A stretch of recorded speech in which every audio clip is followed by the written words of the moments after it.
हिंदुस्तान की प्रॉब्लम यह है ना कि यहाँ की जनता वो जानती ही नहीं कि राजनीति है क्या। इसीलिए चाइना पीओके पर कोई समझौता नहीं करना चाहता।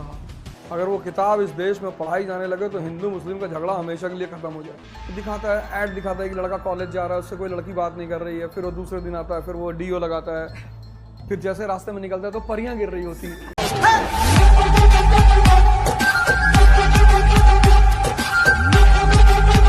ऑयल एंड नेचुरल गैस, अब इस पे सिल्क नहीं चलता, अब इस रास्ते पे क्या चलता है? ऑयल और natural gas.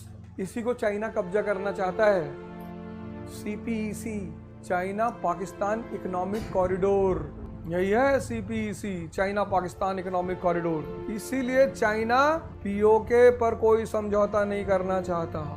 If you try to snatch away PoK from Pakistan, you are not going to fight with Pakistan, you have to fight with, because CPEC passes through POK, फिर POK से फिर Iran. So if America will fight a war with Iran, it is not hurting the interest of Iran, they are hurting the interest of China. ये देखो, ये POK से निकला, ये देखो चाइना, POK, ये POK, फिर ये काबुल, फिर ये निकलेगा ईरान। और अगर इस रूट पे चाइना का कब्जा हो गया तो India will be on the mercy of Iran, China, for oil and natural gas. फिर तो चाइना अपनी सारी बात वैसे ही मनवा लेगा। But if China controls this route, China is going to be the next world power. ये अमेरिका नहीं चाहता। जिसके हाथ में एनर्जी वो economic power. Fair and handsome cream कैसे बेचोगे? बिना गद्दारी की बेचोगे? मर्दों वाली क्रीम, कौन गोरा होगा उस क्रीम को लगाकर? पर 1 अरब 50 करोड़ लोग, उसमें से 60-70 करोड़ लोग गोरा होना चाहते हैं। ताकत पैदा करो। जा रहे हो ऐसे मोहल्ले की तरफ से, और बैल को दबाए हो बगल में, ऊपर से लड़की माला फेंक देगी, वहीं से पहना देगी वरमाला कि बस तुम्हारे साथ ही रहना है। खाए हो मैगी, झूल रहे हो, आंधी चल रही है, पोल पकड़ के खड़े होगी कहीं उड़ न जाए, तुम्हारी शादी होगी। गलती से अगर हो गई नीले ड्रम में जाओगे। फिर डीओ लगा रहा है यहाँ का लड़का। अबे नहाओ धो अच्छे कायदे से, कि भाई ऐसा ना हो कि एक शर्ट 20 दिन पहन के क्लास में आ गए, बगल वाला मर गया। ऐसा भी नहीं होना चाहिए ना। पर पश्चिम ने हमारी देश की साइकोलॉजी को पकड़ लिया है। तो दिखाता है, ऐड दिखाता है कि लड़का कॉलेज जा रहा है, उससे कोई लड़की बात नहीं कर रही है, फिर वो दूसरे दिन आता है, फिर वो डीओ लगाता है, फिर जैसे रास्ते में निकलता है तो परियां गिर रही होती है। पता नहीं क्या स्कूलों में पढ़ाया गया, इसलिए मैं नहीं पढ़ा स्कूल में। मुझे स्कूल में कभी किसी टीचर की बात समझ में नहीं आई। 2-3 टीचर अच्छे लगे, कुछ बातें उनकी कनेक्ट हो गई मुझे। पर बहुत सारे लोग, जैसे मैं पूछूं क्यों पढ़ना, कहे नौकरी लगेगी। अबे मैंने कहा नौकर बनना ही नहीं। जब पढ़ाई करके नौकरी करनी है, लेकिन नौकरी करनी चाहिए हर आदमी को, कम से कम 5 साल तो करनी चाहिए। नौकरी से डिसिप्लिन पैदा होता है, आप कमांड लेना सीखते हो, आप जानते हो पैसा कमाया कैसे जाता है। ये सारे दर्द आप नौकरी में ही सीख सकते हो, बिना नौकरी का नहीं सीख सकते। इसलिए हर आदमी को, वो चाहे जितने बड़े घर का हो, उसको 5 साल नौकरी करनी चाहिए। और अगर प्राइवेट सेक्टर में कर ले तो और अच्छा है। तो बॉस आगे टारगेट देगा और 500 गाली सुनाएगा, तो पेशेंस बढ़ेगा। तो 5 साल अगर तुमने प्राइवेट सेक्टर में नौकरी करके चुनाव लड़ने गए, तुम जीत जाओगे, 10-12 लाख वोट से जीत जाओगे, अगल बगल वाली कॉन्स्टिट्यूएंसी के लोग वोट दे जाएंगे। तुम जलालत के इतने आदी हो चुके होगे कि तुम्हें चुनाव में ज्यादा मेहनत ही नहीं करनी। और चुनाव के टाइम जनता कुछ भी बोलेगी, वैसे नहीं बोलेगी, चुनाव के टाइम बोलेगी। 2 आदमी चक्रवर्ती बनने के चक्कर में मारे गए, एक मोहम्मद बिन तुगलक और एक औरंगजेब। इनको बेचारों को कहीं पता चला चक्रवर्ती बना जाता है, इन्होंने कहा हम भी बनेंगे चक्रवर्ती। तो लोगों ने कहा कि साहब माहौल बदल गया है, आप मत बनो। बोले हम तो बनेंगे। तब तक डेक्कन में कभी कभी आदमी की जब किस्मत खराब होती है ना, तो उसके सामने ऐसी घटनाएं घटती है कि बेचारा समझ नहीं पाता। औरंगजेब का जो टाइम है 1656, वही टाइम डेक्कन में है छत्रपति शिवाजी का 1656। पैरेलल टाइम है दोनों आदमी का। औरंगजेब ने अपने तीनों भाइयों से कहा कि भाई, तीनों आदमी से मिलना है मुझे। दोनों ने कहा क्यों? बोला मैं तो यार सूफी आदमी हूँ, मुझे राजपाट नहीं करना है। दोनों भाई ने अच्छा भैया, हाँ। बोले नॉट इंटरेस्टेड, पर तुम दोनों से मेरे को मिलने का है। तो बोले क्यों? बोले जो हमारा चौथा भाई है ना, दारा शिको, ये काफिरों जैसा बिहेव करता है, चंदन लगाता है, ध्यान करता है, संतों के साथ रहता है, सूफियों के साथ रहता है, गंद मचा रखी है, होली खेलता है, दिवाली खेलता है, इसने किताब लिख दी है मजमुल बहरीन। बोले भाई क्या लिखा उस किताब में? बोला उसमें लिखा था meeting of two oceans, Islam and Hinduism. Possible है कि दोनों मिल जाए धर्म? ने कहा भाई पॉसिबल तो नहीं, कभी मौका लगे तो पढ़ना मजमुल बहरीन। क्या समझाया उस आदमी ने। अगर वो किताब इस देश में पढ़ाई जाने लगे तो हिंदू मुस्लिम का झगड़ा हमेशा के लिए खत्म हो जाए। पर कोई पढ़ाएगा क्यों? झगड़ा ही तो रखना है। भेड़ अगर समझ जाए कि शेपर्ड उसको मार डालेगा और ये हमेशा चलेगा कयामत तक। तुमने अगर गुस्ताखी की इस बात को खत्म करने की, I will explain people divide and rule, divide, you are been divided, they are, ये तुमको नेता लोग बेवकूफ बना रहे हैं, तो तुम्हारा एक्सप्रेस वे पे एक्सीडेंट होगा। वो सारे नेता तुम्हारे घर शोक दिखा जताने आएंगे कि बहुत अच्छे आदमी थे, बहुत समाज में बहुत बहुत बड़ा काम कर रहे थे, जगा रहे थे लोग। क्यों जगा रहे हो इनको मरने दो।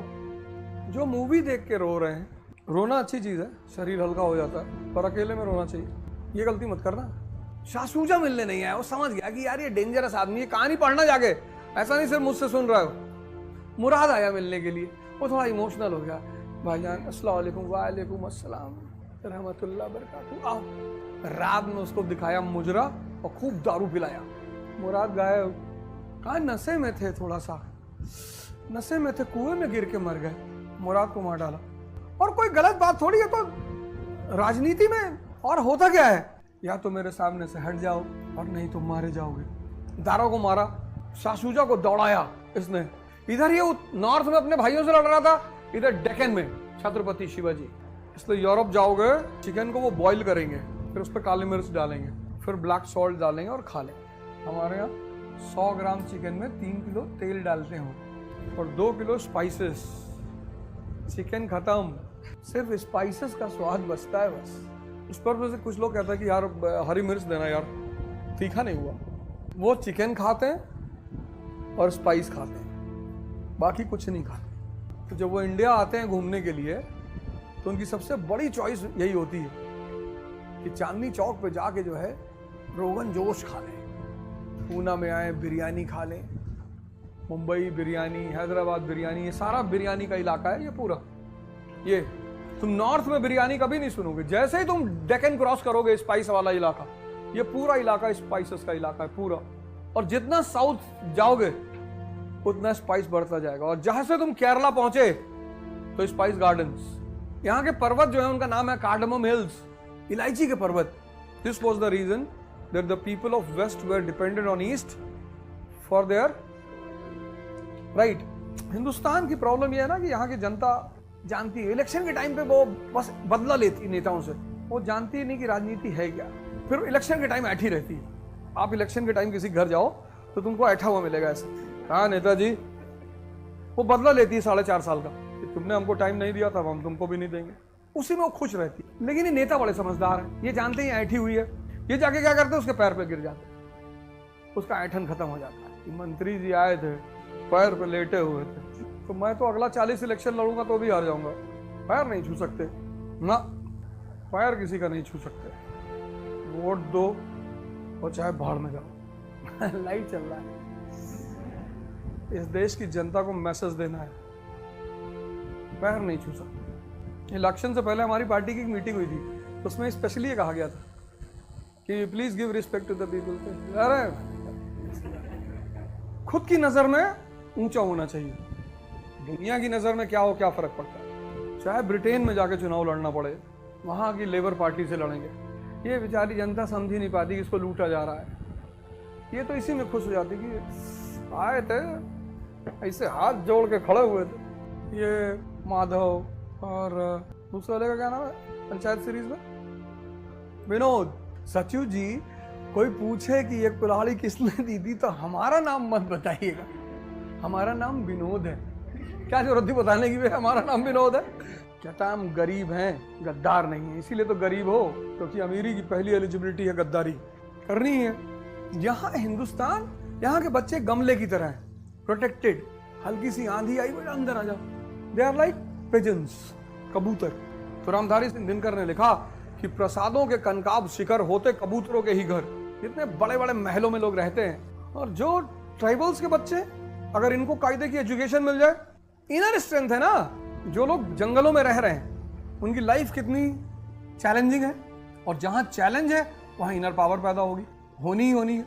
हाथ जोड़ कर रिक्वेस्ट है, किसी को समझाना मत जब तक वो यूपीएससी की तैयारी न कर रहा हो।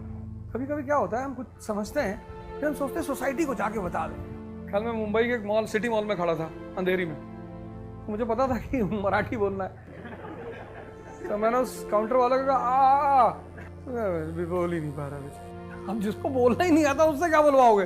पर चूंकि अब इधर रहना है तो मुझे संत रामदास को पढ़ना है, संत तुकाराम को पढ़ना है। मराठी साहित्य इनका बहुत स्ट्रांग है, मराठी लिटरेचर जानना कोई बुरी बात थोड़ी है।